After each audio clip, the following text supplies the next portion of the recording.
Did you know squats can cause serious injuries if done incorrectly? Not just that, it could also cause chronic conditions and permanent damage to the knees, joints, and lower back.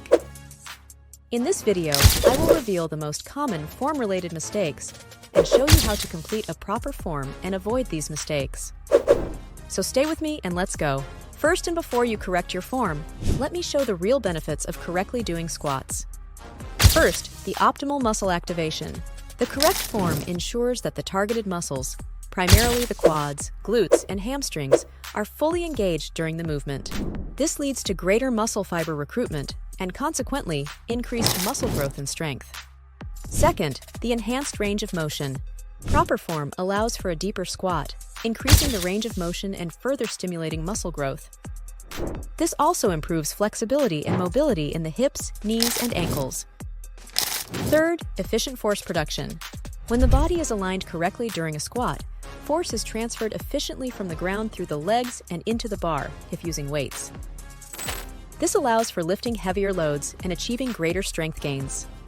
With the correct form, we also prevent injuries. This is because the reduced joint stress.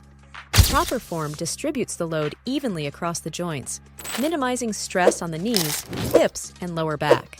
This significantly reduces the risk of acute injuries like strains and sprains, as well as chronic conditions like arthritis. Another crucial reason of using a proper form is the spinal protection. Maintaining a neutral spine during squats is essential for protecting the delicate structures of the spine. Incorrect form, such as rounding the back, can lead to disc herniation and other serious spinal problems. Next is the improved balance and stability. Squatting with the correct form strengthens the core and stabilizing muscles, improving overall balance and coordination. This not only reduces the risk of falling during squats, but also carries over to everyday activities and other sports. With that said, let me show you some of the popular form-related mistakes. First, not squatting deep enough. Many people only go down partially, which limits muscle activation and range of motion. Aim to get your thighs at least parallel to the ground. Second, knees caving in. This places excessive stress on the knee joints. Focus on pushing your knees outward during the movement. Third, and a very dangerous one, the rounding the back. A rounded back puts pressure on the spine and can lead to injury. Maintain a neutral spine throughout the squat. Fourth, and I see a lot of people doing this one, heels coming off the ground. This shifts the weight forward and can strain the knees. Keep your weight evenly distributed on your feet. Fifth, and a technical mistake, not engaging the core. A weak core can lead to poor form and instability. Brace your core muscles before and during each rep. Another popular mistake is looking down. Looking down strains the neck and can compromise form. Keep your gaze forward or slightly upward. Now let me show you, step by step, how you can fix your form. With the starting position, focus on your stance. Stand with your feet slightly wider than shoulder width apart, toes pointed slightly outward. Engage your core. Brace your core muscles as if you're about to be punched in the stomach. Pay attention to your chest and head position. Keep your chest up and your head facing forward or slightly upward. Now, descent, squatting down. Start with hip hinge.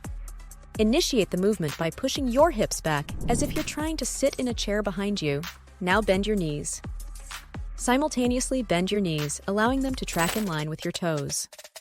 Keep an eye on your depth. Lower your body until your thighs are parallel to the ground or slightly below, ensuring your heels remain flat on the floor. Now ascent, drive through your heels.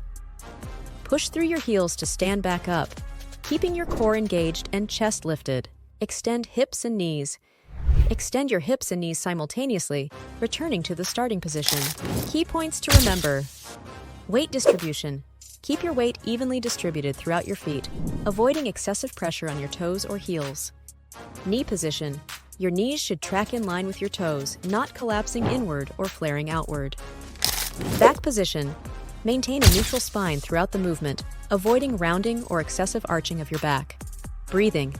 Inhale as you descend into the squat and exhale as you stand up.